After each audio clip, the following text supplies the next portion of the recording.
Definitely a warlike situation. You come point guns in the direction of my wife and my kids, damn it, I'll meet you at the door anytime. Es ridículo que un destacamento militar intente entrar en una propiedad privada. Han pasado 12 años y me sigue partiendo el corazón. Esa gente se había preparado a conciencia, estaban dispuestos a morir y lo hicieron. La noticia ocupó 2 titulares en la prensa internacional, pero aún hay muchos datos por desvelar. A continuación, en el informe final, la tragedia de Waco.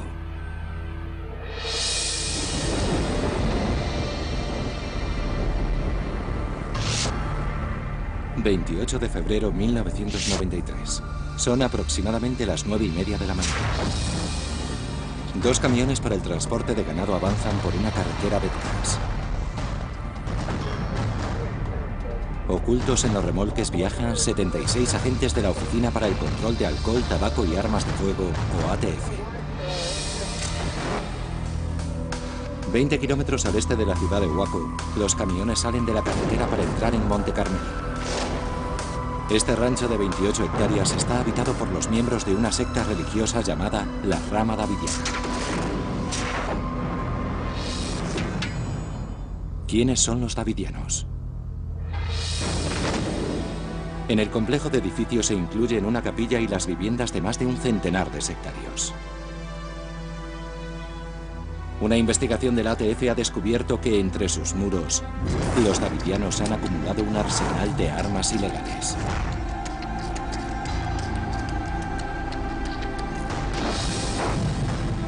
Los agentes se disponen a ejecutar una orden de registro en el recinto, así como la detención de David Koresh, el líder de los davidianos, por posesión ilegal de armas. ¿Quién es David Koresh? 9:47 de la mañana. Los camiones del ATF se detienen. Un agente desciende y corre hacia la puerta principal gritando: «Policía, tenemos una orden judicial». David Koresh abre la puerta. Después se oye un tiroteo. Es el comienzo de una verdadera batalla. Un equipo de televisión alertado de antemano graba el enfrentamiento. Oí los AK-47, armas del calibre 50 y lo que me pareció una ametralladora M60. Nosotros no llevábamos armas automáticas, entonces comprendí que teníamos un grave problema. ¿Por qué tenían los davidianos tantas armas? Los agentes de la ATF solo llevaban pistolas y armas semiautomáticas. Estaban decididos a confiscar el arsenal de los davidianos. Sabían que las armas estaban almacenadas en el segundo piso, junto al dormitorio de Koresh. El agente especial Bill Buford y su equipo se abrieron camino hasta allí. Nos disparaban a través de las paredes. La mayoría de las balas venían de la habitación de Koresh, que estaba junto al lado del lugar donde estaban las armas. Las balas atravesaban también el entarimado, alcanzando a los agentes en su retirada. Buford recibió 4 impactos. A las 9:48, un minuto después de que se iniciara el tiroteo, Wayne Martin, un miembro de la secta, llama al 911. Hello? Yeah, this is Lieutenant Lynch. May I help you? Yeah, there's 75 men around our building and they're shooting at us in Mount Carmel. El teniente Larry Lynch, sheriff del condado de McLennan, está de servicio. Mount Carmel? Yeah, tell them there are children and women in here and to call it off. All right, hello? I hear gunfire. Oh, call it off. El teniente Lynch llama a la ATF para informarles de que está en contacto con los davidianos. Nuestra única preocupación era detener el tiroteo.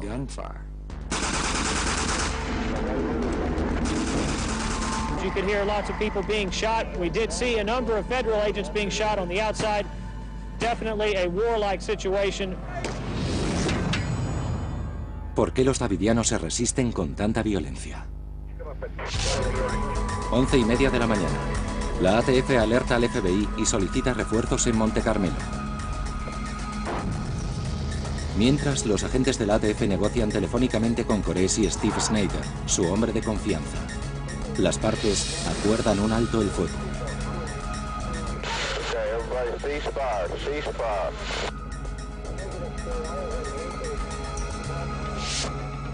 12 y 12 minutos. Casi 2 horas después de que todo empezara, el tiroteo se detiene. Es el enfrentamiento armado más prolongado en la historia de las fuerzas del orden en Estados Unidos. Conmocionados, los agentes se disponen a socorrer a sus camaradas heridos. Descubren que 4 de ellos han muerto. 20 más sufren heridas de bala o de metralla. We know that Koresh is injured, or so he has told reporters by telephone. Also, we believe that there are 2 of his followers who are dead inside the compound, and then also several others injured. 4 davidianos han muerto en el enfrentamiento. 6 están heridos. ¿Por qué la ATF no previó el enfrentamiento con los davidianos?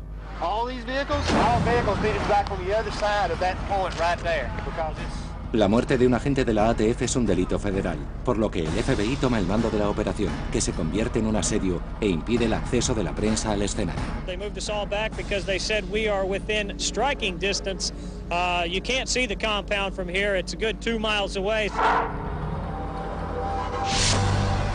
El FBI adopta las medidas habituales en situaciones de crisis. Constituye un equipo negociador y otro de rescate de rehenes. El objetivo del equipo negociador es poner fin a la crisis de forma pacífica, mediante concesiones recíprocas. La estrategia del equipo de rescate de rehenes es muy distinta: usar la fuerza eficaz y contundentemente si fuera necesario. Ambos equipos cooperan para resolver la crisis. El equipo de rescate se ocuparía de reaccionar ante cualquier acción que pudiera resultar peligrosa. El trabajo de los negociadores es mantener abierta la comunicación. 24 horas después del tiroteo, el equipo de negociadores consigue la liberación de 14 niños. También obtienen una promesa de rendición por parte de David Koresh. Si el FBI organiza la emisión radiofónica de un sermón de Koresh a nivel nacional, él y sus seguidores, más de 100, saldrán del complejo. El FBI permite la emisión. 2 de marzo, tercer día de asedio. La emisora Christian Broadcast Channel ofrece el discurso de Koresh.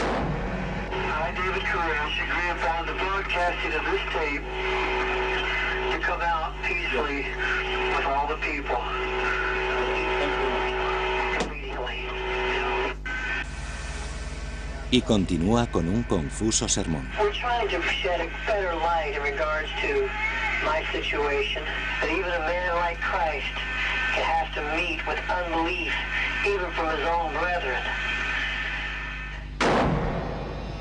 Cuando finaliza la emisión, los agentes esperan. Pero el día llega a su fin y no hay ninguna reacción, ningún cambio. 3 de marzo, 10 y 3 minutos de la mañana. Steve Snyder, mano derecha de Koresh, comunica a los negociadores que no saldrá nadie del complejo. Descubrimos, absolutamente decepcionados, que los niños habían cogido sus mochilas dispuestos a salir, pero al final David Koresh les comunicó: Dios me ha dicho que no salgan. ¿Cómo logra mantener Koresh semejante control sobre sus seguidores? Había comenzado una lucha de poder. We're prepared to do whatever it takes and stay here as long as it takes to settle this matter without any further bloodshed. Mientras los davidianos se atrincheran fuertemente armados, los negociadores del FBI esperan. Pero los miembros del equipo de rescate han sido entrenados para el asalto y están listos para entrar en acción.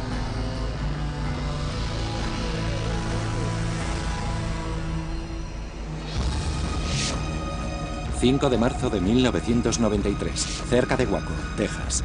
Han transcurrido 6 días y no hay acuerdo entre el FBI y la secta davidiana. El equipo negociador del FBI realiza algunos progresos. At 8:45 a.m. today, Heather, 9 years old, was released. This brings the total of persons released through negotiations to 21 children and 2 women. Aún quedan 95 davidianos en el interior del complejo, incluidos 21 niños. 7 de marzo, octavo día. El FBI solicita al Pentágono que le proporcione tanques Abrams, los mismos que se usaron en la Operación Tormenta del Desierto. Afirma que los tanques son necesarios para proteger a sus agentes del potencial armamentístico de los davidianos. El Pentágono aprueba la petición.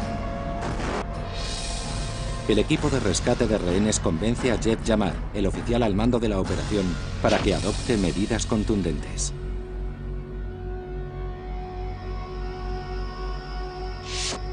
...12 de marzo, 13º día de sitio.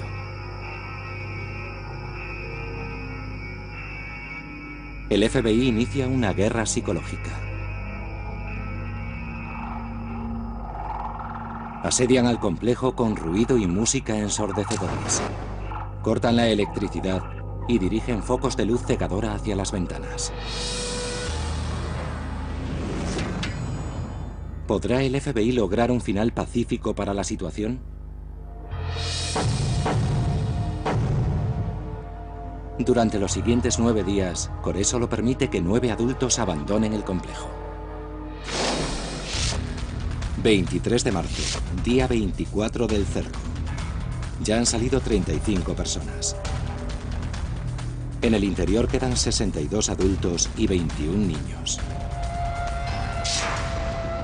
Durante 2 semanas más, los negociadores del FBI mantienen la comunicación con Koresh y Steve Snyder, su mano derecha.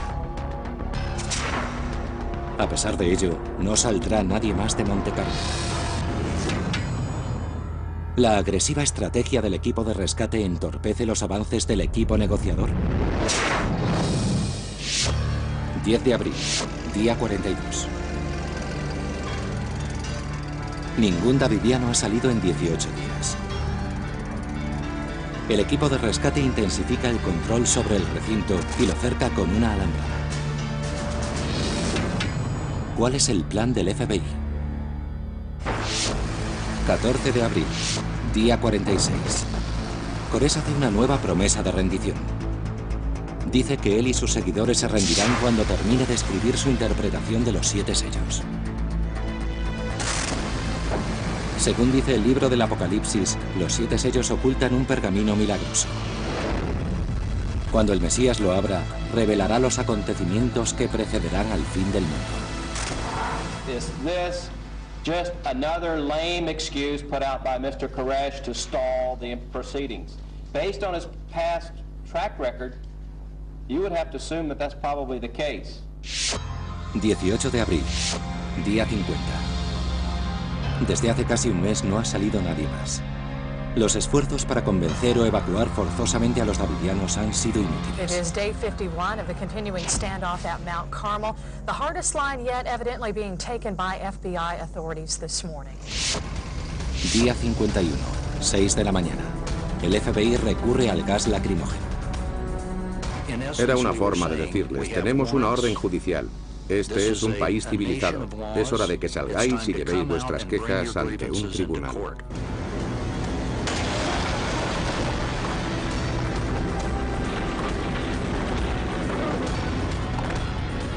Los tanques especialmente equipados lanzan gas al complejo. Es un momento insólito en la historia de Estados Unidos. Por primera vez se utilizan blindados militares contra civiles. Durante toda la mañana los tanques lanzan gas lacrimógeno al rancho de los davidianos. Pero no sale ninguna de las 83 personas que hay en su interior. 12 y 6 minutos de la tarde. Una nube de humo se eleva sobre el complejo.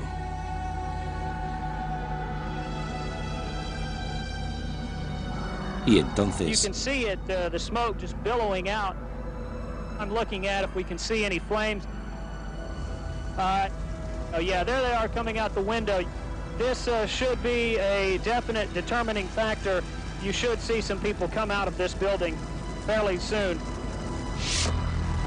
12 y 13 minutos. Los vientos que azotan la planicie tejana a 40 kilómetros por hora avivan el fuego.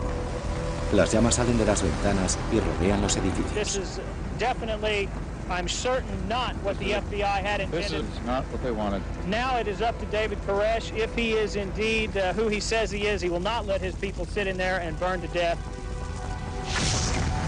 12 y 17 minutos. Las llamas se elevan cada vez más. 4 davidianos abandonan el complejo. En los siguientes 15 minutos, muy pocos más escaparán de aquel infierno. Un agente del FBI ayuda al último davidiano en salir. Una mujer con graves quemaduras. Solo 9 seguidores de Koresh sobreviven al incendio. 74 personas mueren en el interior, incluidos 21 niños. Mientras las llamas arruinan el complejo, surge una pregunta que permanecerá sin respuesta durante años. ¿Quién provocó el incendio? El humo se disipa. La opinión pública exige una respuesta. ¿Cómo un enfrentamiento entre agentes del orden y un grupo religioso pudo terminar con semejante derramamiento de sangre? Pero dicha respuesta no era tan fácil de obtener. 22 de abril de 1993. Han pasado 3 días después del trágico incendio en el rancho de la rama davidiana cercano a Waco, Texas. Entre los rescoldos yacen los restos de 80 davidianos, incluidos los 6 fallecidos en el tiroteo inicial.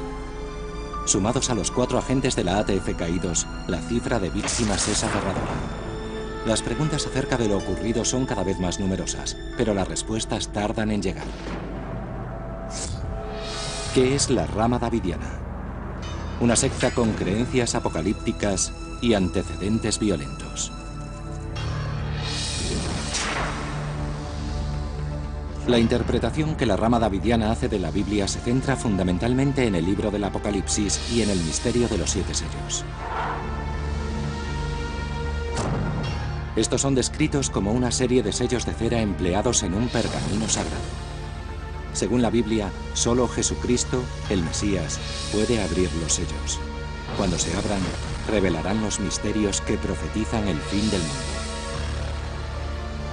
El primer sello, por ejemplo, describe a los 4 jinetes del Apocalipsis. David Koresh cree que también él puede desvelar esos misterios bíblicos. Y eso nos lleva a la pregunta, ¿quién es David Koresh? Un hombre de oscuro pasado que se considera el segundo Mesías. Su verdadero nombre es Vernon Howell. 1981. A los 21 años, Howell, carpintero, se une a la rama davidiana en Waco. Poco después se iniciará en el estudio de la Biblia. 1985. Howell viaja a Israel. A su regreso, declara que una hueste de ángeles le ha revelado el verdadero significado de los 7 sellos. Es entonces cuando afirma haber recibido el Espíritu de Cristo y ser su encarnación en el mundo actual. Por lo tanto, él podía abrir los 7 sellos. 1987. Vernon Howell se enfrenta con otro davidiano por el control de la secta. La rivalidad acaba en tiroteo. 8 davidianos son juzgados por intento de asesinato. 7 son exonerados. En el caso de Howell, el jurado divide su opinión y el juez decide absolverlo.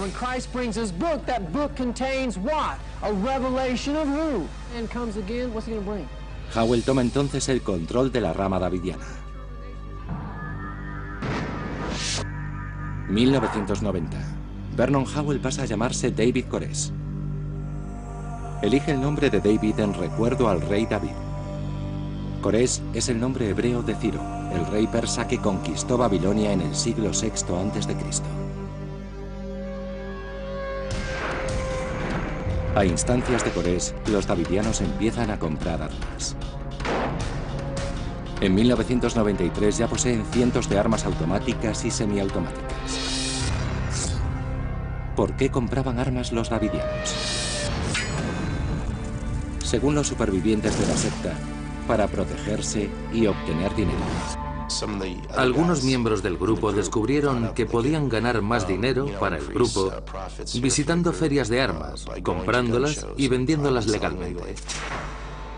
Clive Doyle recuerda las enseñanzas de David Corés. David empezó a explicarnos las escrituras. Nos enseñó que el pueblo de Dios en los últimos días sufriría una gran persecución y que no era malo defendernos. Nos enseñó que Cristo le dijo a sus discípulos que compraran armas. ¿Cómo mantenía Corés un control semejante sobre sus seguidores? Ellos le consideraban el Mesías. El libro del Apocalipsis profetiza que el Mesías derrotará a Babilonia en la batalla del fin del mundo. David Corés convenció a sus seguidores de que él era el Mesías. Les enseñó que tenían que defenderse de la Babilonia de los tiempos modernos, los Estados Unidos de América.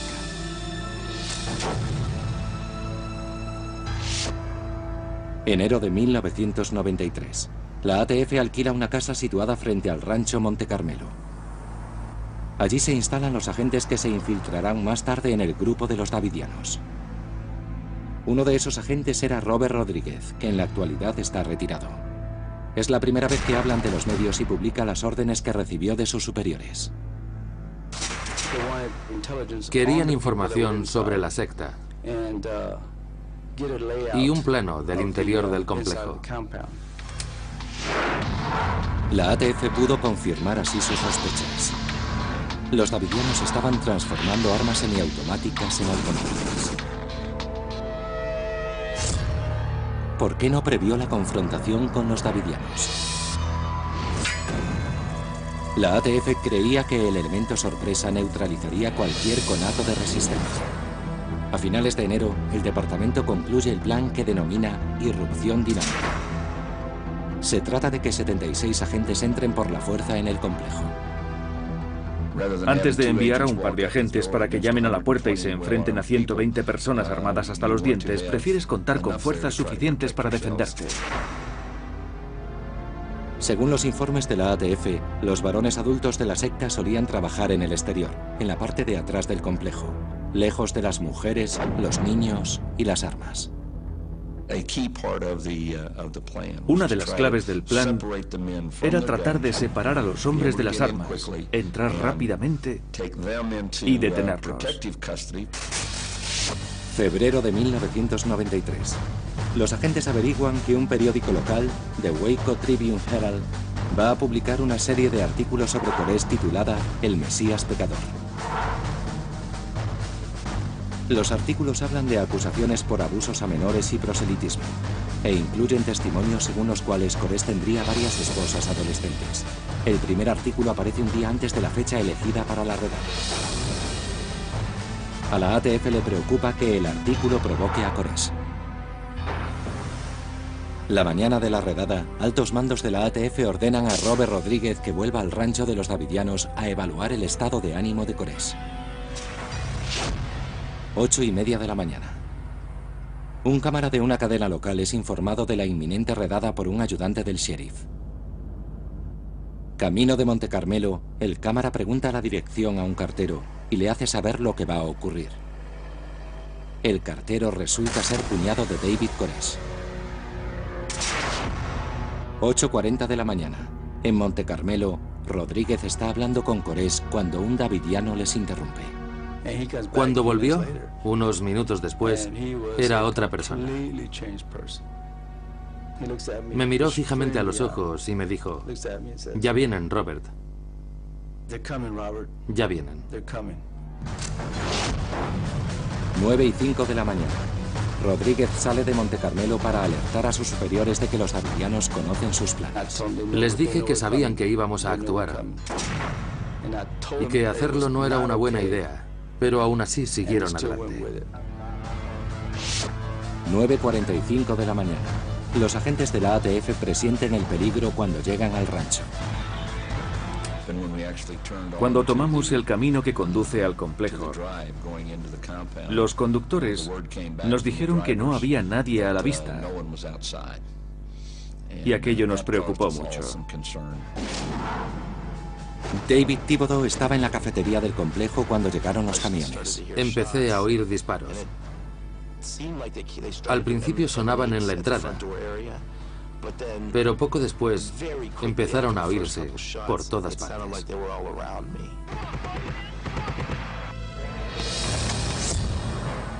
¿Por qué se resistieron los davidianos con tanta violencia? Sin duda, se sintieron atacados. Más adelante, durante el asedio, Koresh lo explicaría en un mensaje grabado en vídeo.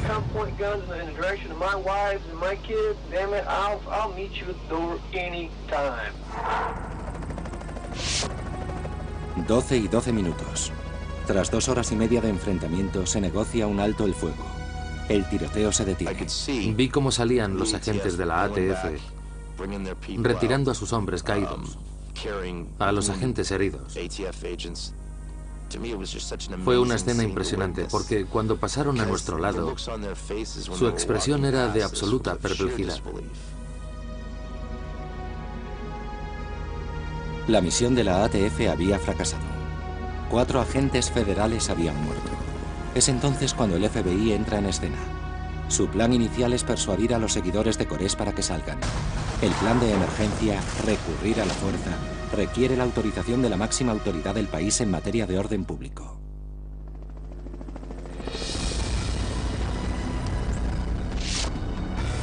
...1 de marzo de 1993.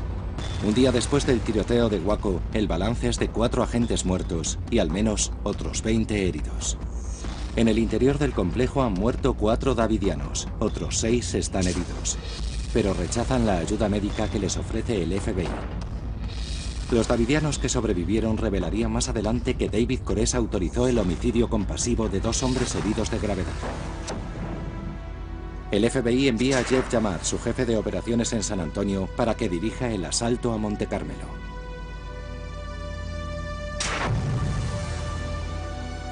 Nunca ha afrontado una acción similar.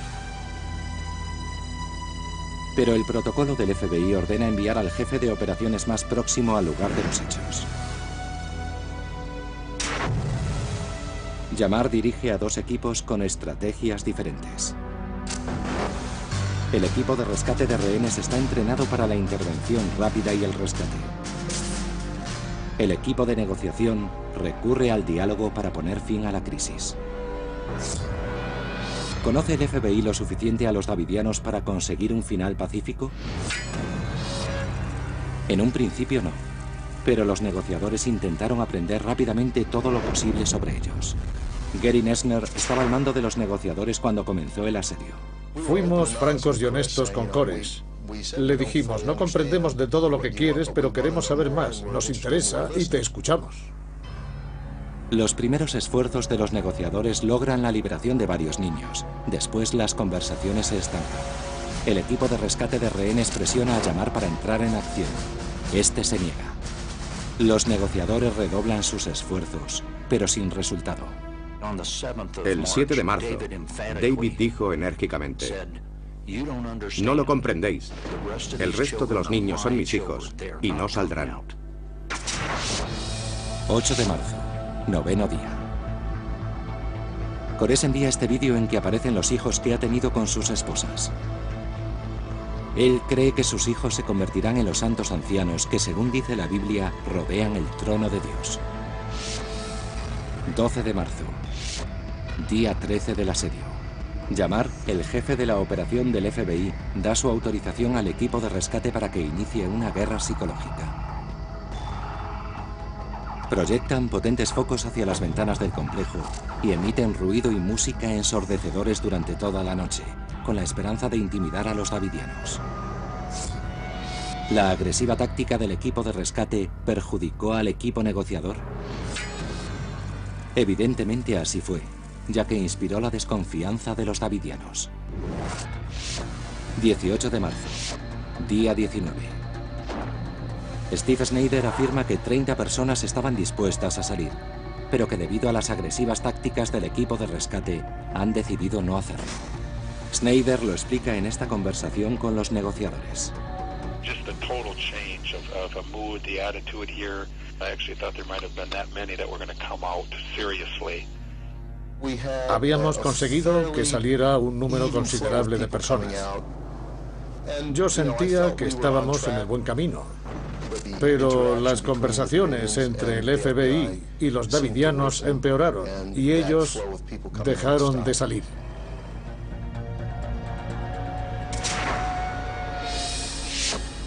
...23 de marzo... ...24 días de asedio. Los negociadores consiguen la liberación de la 35ª y última persona. 62 adultos y 21 niños permanecen en el interior. 29 de marzo... ...30 días. El FBI se enfrenta a un punto muerto. Jamar, el oficial al mando, permite a Koresh reunirse en el interior del complejo con su abogado, Dick Degerin. Comprendieron que teníamos intereses comunes. Mi interés residía en llevar a mi cliente vivo ante el tribunal. Y el suyo, básicamente, conseguir que las personas que había en el interior se rindieran sin más derramamiento de sangre. Degerin se reunió varias veces con Koresh. Este propone un nuevo acuerdo. Se rendirá si el FBI le permite antes escribir su interpretación de los 7 sellos. 14 de abril, día 46. Degerin hace llegar a Jamar una carta firmada por Koresh en la que promete poner fin a la situación una vez que el manuscrito sea entregado a este hombre, el historiador bíblico James Tabor. En ese momento está muy animado y decidido a escribir el mensaje de los 7 sellos. Está convencido de que ha llegado la hora de revelárselo al mundo y de que ha nacido para eso. Jamar, el oficial al mando, le confirma a Degerin que Koresh dispone de todo el tiempo que necesite para escribir su manuscrito. Pero en ese mismo momento, altos mandos del FBI se reúnen con la fiscal general, Janet Reno. ¿Cuál es el plan del FBI? Una línea de actuación más contundente que obligue a salir a los davidianos. El director del FBI, William Sessions, solicita la autorización de Reno para usar gas lacrimógeno contra los davidianos.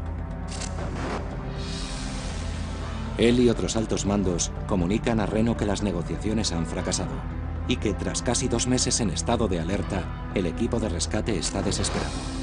Afirman además que los hombres de Monte Carmelo maltratan físicamente a los menores, pero no presentan ninguna evidencia. Reno no aprueba el uso de gas lacrimógeno. Los negociadores del FBI desconocen la existencia de esas reuniones con Reno. 16 de abril, 48 días de asedio. Koresh comunica a los negociadores que ha terminado el capítulo sobre el primer sello. En Washington, Sessions, el director del FBI, mantiene otra reunión con la fiscal general, Reno, para reincidir sobre el plan del gas lacrimógeno. Reno solicita que presente un escrito formal explicando el estado de las negociaciones y su propuesta. 17 de abril, día 49. Reno recibe el documento y aprueba el uso de gas lacrimógeno. Los negociadores del FBI ignoran aún la existencia de dicho plan. 18 de abril, día 50. El FBI despeja las cercanías del complejo para preparar el asalto. Acaban de descubrir que Koresh no ha entregado todavía ni una sola página de su manuscrito. Cuando el jefe de operaciones lo descubre, todo se precipita y su decisión es actuar. Jamar da luz verde al plan del gas lacrimógeno. 19 de abril, 51 días de asedio, 6 de la mañana. El negociador Byron Sage llama a Steve Snyder.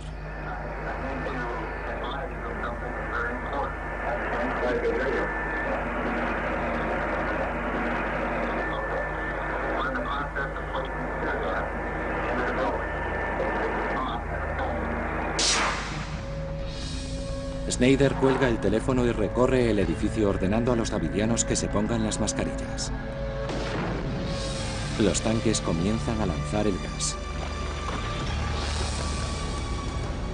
Vientos de hasta 40 kilómetros hacen salir el gas a través de los mismos agujeros abiertos por los tanques.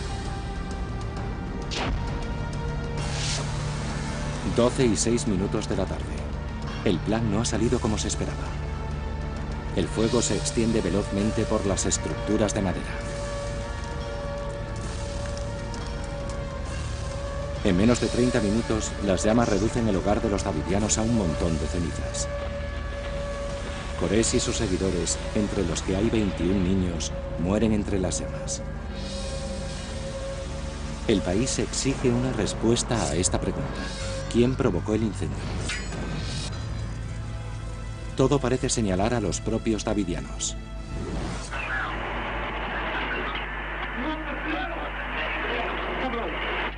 Los micrófonos introducidos por el FBI en las provisiones enviadas a Monte Carmelo recogen pruebas de que fueron ellos quienes provocaron el incendio.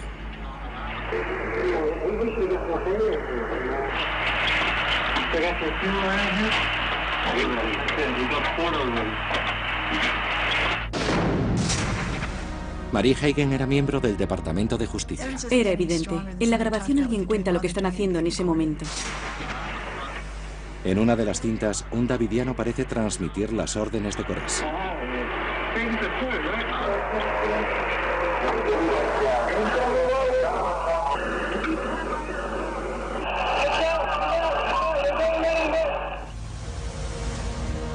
Casi todos los davidianos deciden permanecer en el interior del edificio y mantener a los niños junto a ellos. Probablemente los davidianos fueran lo bastante fanáticos o lo bastante crédulos para pensar que, aunque hubiera un incendio, incluso provocado por ellos, podrían escapar. Vivían en un mundo idílico en el que esas cosas pueden pasar, y pasaron.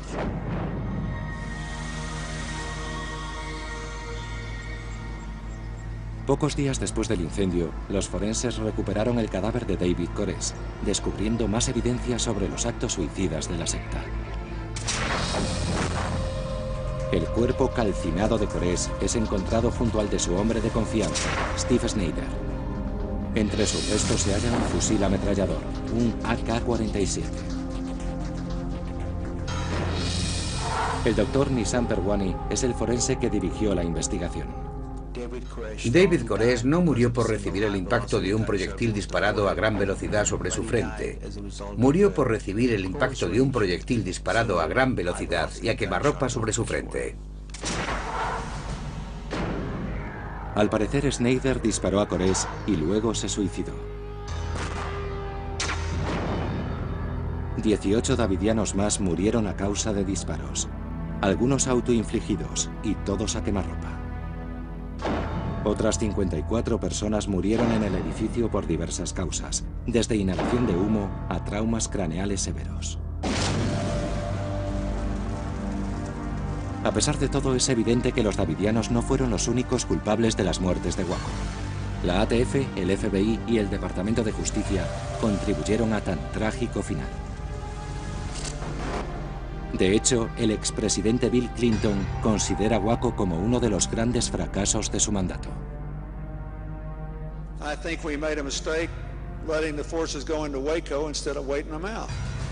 Las conclusiones sobre la tragedia de Waco son muy diversas. 19 de abril de 1993. El enfrentamiento entre las fuerzas del orden y la rama davidiana de Waco, Texas, provoca terribles consecuencias. Antes incluso de que el humo se hubiera disipado, los ciudadanos exigían una respuesta. ¿Quién es el responsable de esta tragedia? I made the decision. I'm accountable. The buck stops with me.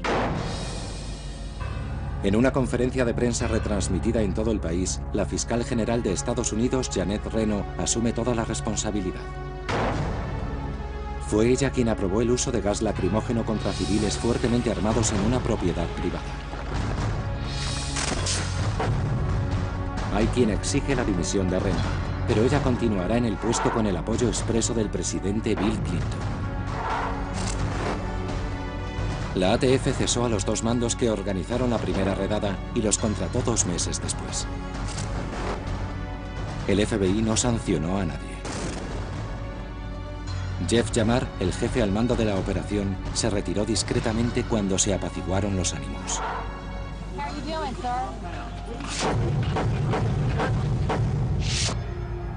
Enero de 1994. 11 supervivientes davidianos son juzgados por la muerte de 4 agentes de la ATF. El jurado los exonera de la acusación más grave. Pero 8 de ellos son condenados por posesión ilegal de armas. Junio, año 2000. En este tribunal de Waco, el juez declara improcedente una demanda por homicidio contra el gobierno federal interpuesta por los davidianos.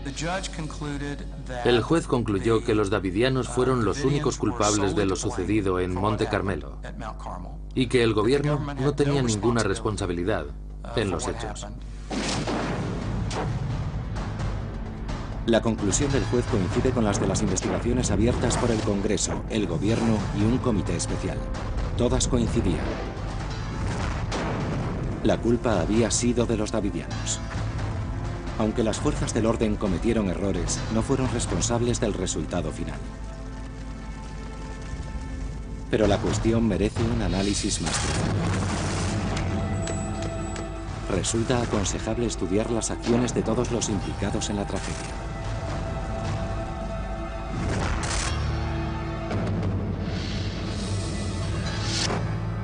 Bajo la dirección de David Koresh, los davidianos habían acumulado un arsenal de armas ilegales. La ejecución de las órdenes judiciales en referencia al complejo davidiano exigían el uso de la fuerza y del elemento sorpresa. Los altos mandos de la ATF se equivocaron al emprender la redada. Siguieron adelante a pesar de que uno de sus agentes, Robert Rodríguez, les informó de que Koresh había sido alertado. Actuaron desafiando las órdenes directas de sus superiores en Washington. La Comisión de Investigación del Senado concluyó que, una vez perdido el elemento sorpresa, la operación no debió ejecutarse. El fracaso de la redada aún sigue atormentando al agente Bill Buford, hoy retirado. Ahora lamento no haber protestado diciendo, no, si saben que vamos a ir tenemos que posponerlo, no podemos hacerlo ahora. Cuando el FBI se puso al frente de la situación, no sabía prácticamente nada acerca de los davidianos, y eso provocó la tragedia, pues se desconocían sus creencias apocalípticas. Honestamente, creo que el FBI quería acabar con la crisis de forma pacífica, pero su error fue no comprender la situación desde la perspectiva bíblica compartida por los davidianos. El FBI fortaleció los ideales davidianos con su estrategia dual, de negociación por un lado y de agresión por otro. Creo que nos perjudicamos mutuamente, porque las declaraciones de los negociadores y las acciones del grupo táctico no fueron coordinadas adecuadamente. Como negociadores, no solo intentamos controlar constantemente a David Koresh y la situación en general, sino también lo que llamamos crisis dentro de la crisis. Intentamos negociar con nuestro superior, con los responsables de la toma de decisiones, para no perder el control y no excedernos en nuestra respuesta. Igualmente, la guerra psicológica planteada por el equipo de rescate resultó contraproducente. Las tácticas psicológicas fueron probablemente lo más vergonzante que el FBI hizo durante la crisis. Y hoy puedo decir públicamente que el equipo de negociación estuvo siempre en contra de ellas, aunque fracasamos al intentar impedirlas. Cuando esas tácticas fracasaron, los altos mandos del FBI, incluido su director William Sessions, se valieron de unos informes no contrastados en los que se acusaba a los davidianos de abusos a menores para presionar a la fiscal general Janet Reno y que ésta autorizara el uso de gas lacrimógeno. Fue entonces cuando Reno discutió el plan con el presidente Bill Clinton.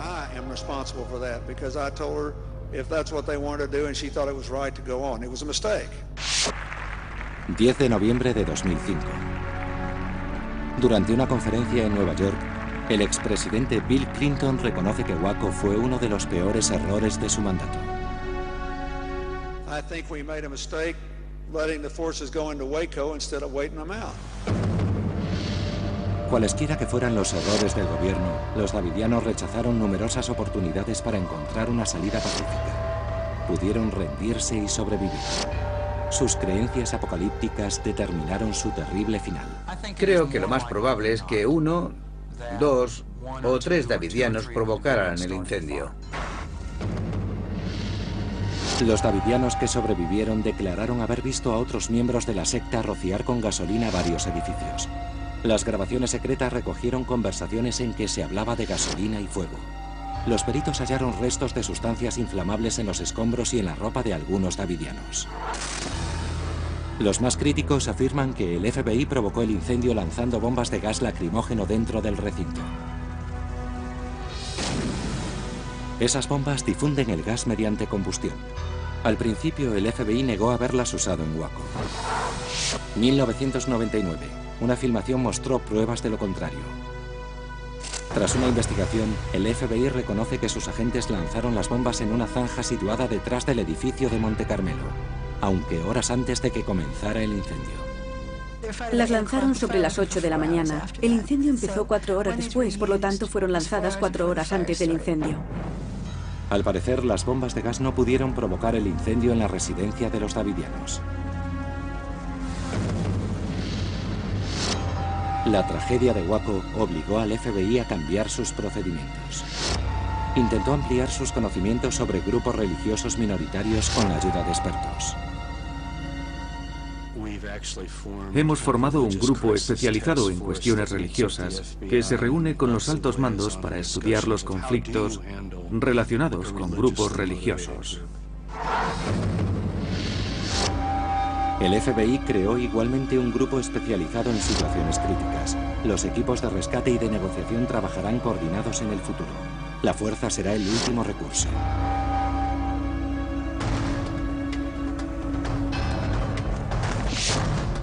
...1996, Montana. 3 años después de la tragedia de Waco, el grupo especializado en situaciones críticas se enfrenta a su primera prueba seria, el levantamiento de un grupo antigubernamental. El FBI logra una solución pacífica después de 81 días. No hay ninguna muerte. Pero el celo mesiánico de David Koresh y la devoción obsesiva de sus seguidores no dieron opción a ningún acuerdo. Al mundo de los davidianos le esperaba el terrible final descrito en el libro del Apocalipsis. Sin duda, esa mentalidad convertía a David Koresh en un negociador poco fiable. Aún en el caso de que David Koresh fuera un psicópata, un falso mesías, no creo que el gobierno carezca de toda responsabilidad en relación a la muerte de los niños, de los inocentes de Monte Carmelo. La paz no debió ser alterada, simplemente porque el FBI se sintiera agotado o frustrado. Podrían haber aguantado un par de meses más. Probablemente, de haber sido así, quizá no estaríamos hablando de tantos muertos. En realidad, habría mucha más gente viva. 19 de abril de 1995. 2 años después, en el aniversario del incendio de Monte Carmelo, Timothy McVeigh volaba el edificio Murrah en la ciudad Oklahoma, matando a 168 personas, incluidos 19 niños. McVeigh se jactó de que esa era la respuesta a la acción del gobierno en Waco. Para los agentes federales que estuvieron en Monte Carmelo, la conmoción que les provocó aquella tragedia sigue siendo una pesada carga. Hizo el FBI todo lo que pudo. En algunos aspectos nos sentimos orgullosos de nuestras acciones, pero cometimos algunos errores. Se tomaron decisiones erróneas. No logramos que salieran con vida. Así que fracasamos. Aún me siento responsable por muchas razones de la muerte de nuestros 4 agentes y, en definitiva, de las consecuencias del incendio en el que murieron tantos niños. Es algo en lo que pienso cada día. Nuestra prioridad número 1 es la vida humana. El hecho de que murieran fue un gran fracaso.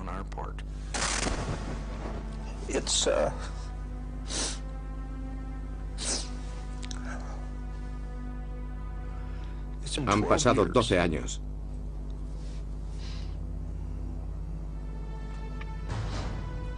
Y me sigue partiendo el corazón. Las vidas perdidas en Waco son un recordatorio constante de que, incluso en circunstancias extremas, el uso de la fuerza no es recomendable. Y nunca debe ser guiado por la impaciencia.